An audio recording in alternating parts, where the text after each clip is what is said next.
Einen wunderschönen guten Morgen und willkommen auf meinem YouTube-Kanal. Ich bin im Hafen unterwegs. Hier im Hintergrund sieht man die Hermann Marwede, den Seenotrettungskreuzer. Und ich werde heute mal ein bisschen an der Küste lang gehen. Irgendwo in diese Richtung.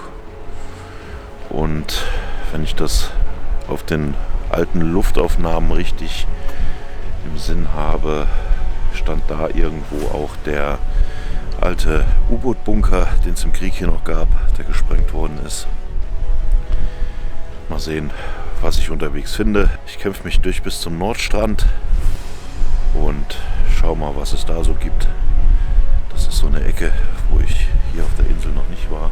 Wenn anschließend noch Zeit ist, zeige ich euch vielleicht auch noch ein bisschen was vom Hafen. Schauen wir mal, wie windig es heute wird. Ich hoffe, ihr versteht alles, was ich so laber.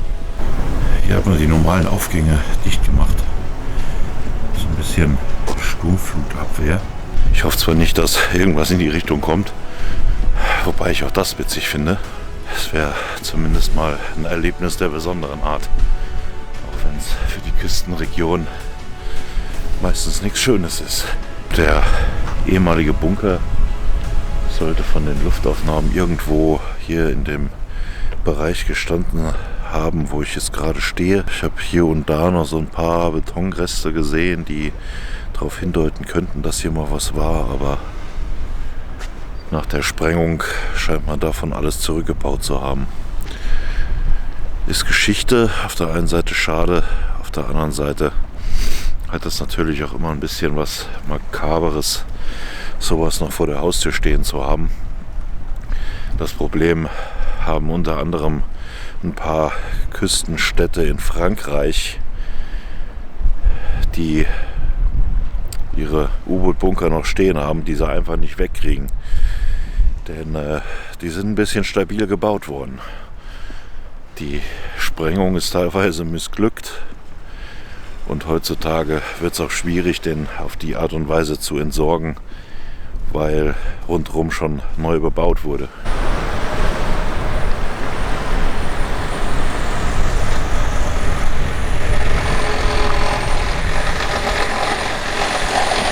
Wer sich so ein bisschen für den Prepper-Gedanken interessiert der Insel, die ganze Geschichte hier funktioniert autark. Wo ich jetzt gerade hier bei dem hiesigen Energieversorger stehe. Es ist tatsächlich so, dass es ein Überseekabel gibt für Strom. Wenn das aber kaputt gehen sollte, ist man in der Lage, mit 2 riesigen Schiffsmotoren die Insel autark mit Strom zu versorgen. Ähnlich sieht es mit der Wasserversorgung aus. Es gibt eine Umkehrosmoseanlage auf der Insel. Somit ist auch die Wasserversorgung aus Meerwasser der Insel sichergestellt. Heute Nacht gab es auch einen kleinen Ausfall, was das Wasser angeht. Für 1-2 Stunden wurde da nachts abgestellt. Ich vermute mal, es hat ein bisschen was mit Wartungsarbeiten zu tun.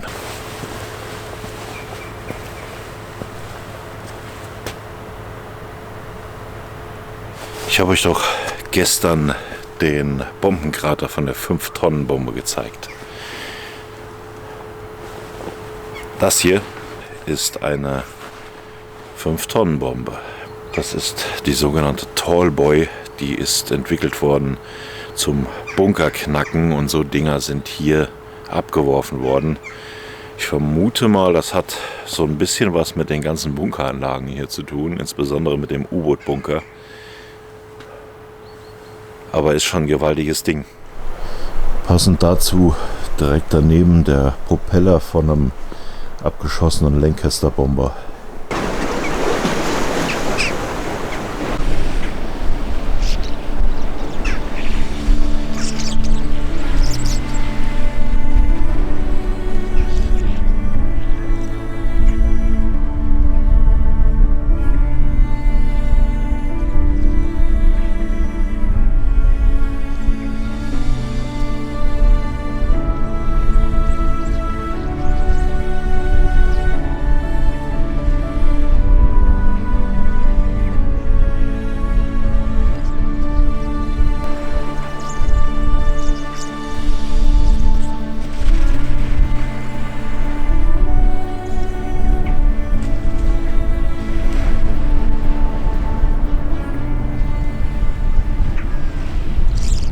Was ihr jetzt gesehen habt, ist der Helgoländer Nordstrand. Hier hat es im Krieg ein größeres Bauvorhaben gegeben, was nicht fertiggestellt wurde. Man wollte hier einen riesigen Hafen bauen, der die gesamte deutsche Hochseeflotte aufnehmen konnte. Ihr habt hinten ein paar Betonbauwerke gesehen, die Anfänge waren gemacht. Die Planung hat gestanden, das ist allerdings nie fertiggestellt worden. Der Nordstrand ist von Touristen so gut wie unbelaufen, jetzt im Winter sowieso. Er ist einfach zu weit weg, um mal eben von der Fährenüberfahrt hier rüber zu laufen und sich hier irgendwas anzugucken.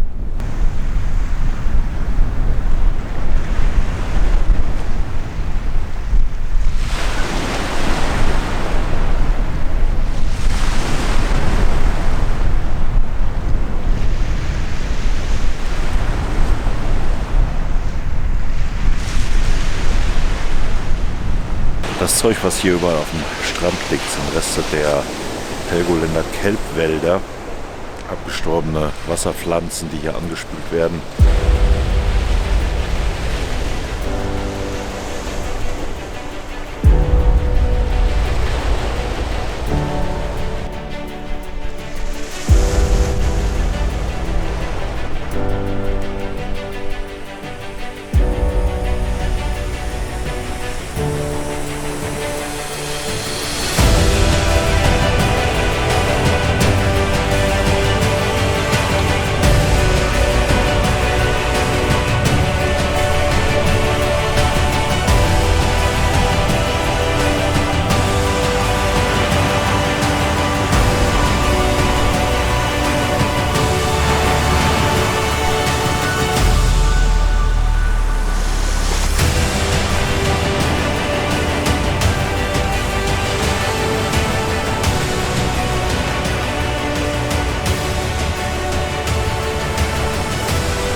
Solltet ihr jemals auch was in die Richtung vorhaben und lauft hier oben mal rum, beachtet bitte den Abstand zu den Tieren. Das sind auf Helgoland 30 Meter, überall anders an der deutschen Küste, auf allen anderen Inseln sind es 200 Meter.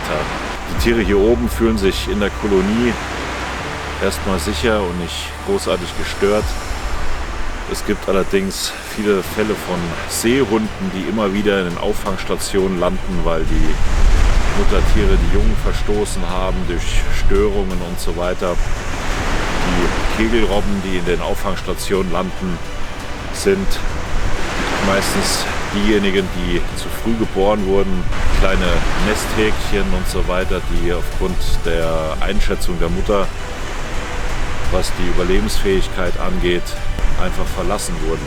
Ansonsten ist das hier wirklich sehenswert. Wie ihr seht, diese Klippen hier sind einfach der Wahnsinn. Man muss ein bisschen beachten, wo man hier rumläuft. Es gibt überall noch Überbleibsel alter Bauwerke, überall Stahlbeton, wo man an der Bewährung hängen bleiben kann. Aber wenn man ein bisschen vorsichtig ist, ist das hier ein absolutes Paradies.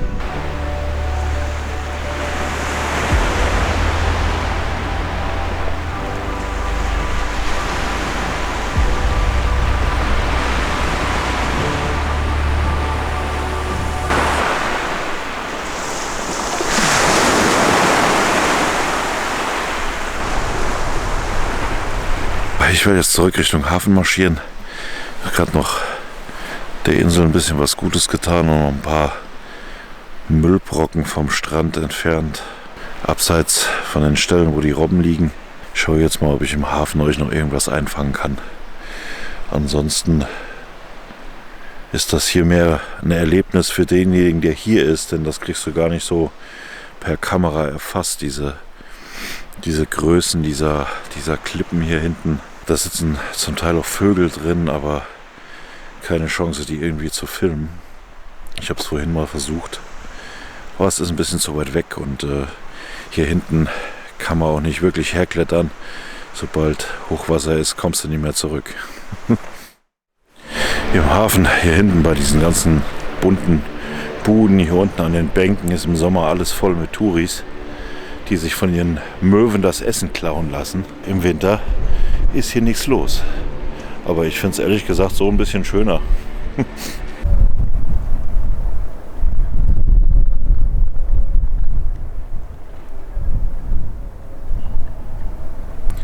Ich bin jetzt gerade hier bei dem kleinen Gebäude von den Seenotrettern. Ihr habt eben gerade den Seenotrettungskreuzer Hermann Mawede gesehen. Ich will an der Stelle auch nochmal zu aufrufen, denen zwischendurch mal ein bisschen was zu spenden, wenn ihr irgendwie affin seid für Katastrophen, für Seenotrettung, selber am Meer wohnt, selber Urlaube macht oder sonst was. Jedem kann, der irgendetwas damit zu tun hat, kann was passieren, Verwandten kann was passieren. Und in Seenot geraten, je nach Witterung, ist was, das kann man sich so nicht vorstellen. Die Kräfte, die die Natur entwickelt in Stürmen oder auch so Wasser allgemein, sind gigantisch. Deswegen werde ich den Jungs da hinten jetzt mal noch ein bisschen was reinwerfen. Vielleicht werde ich auch kommenden Sommer zu meinem Geburtstag wieder einen kleinen Spendenaufruf in die Richtung starten. Als ehemaliger Marinesoldat ist man doch ein bisschen affin für solche Sachen.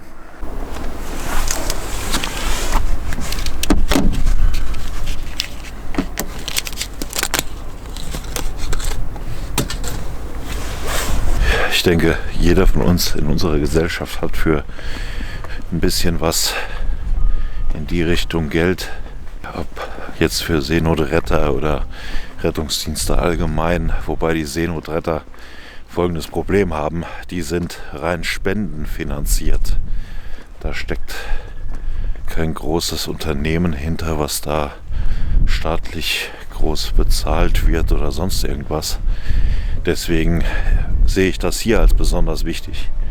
Ich unterstütze solche Sachen, habe aber auch immer, wenn ich irgendwo mal von Organisationen wie Sea Shepherd oder so einen Stand sehe, eine Spendenbox sehe, Tierschutzorganisationen, Naturschutzorganisationen, immer wieder mal irgendwo ein bisschen Kleingeld in der Tasche oder mal ein Fünfer für die übrig.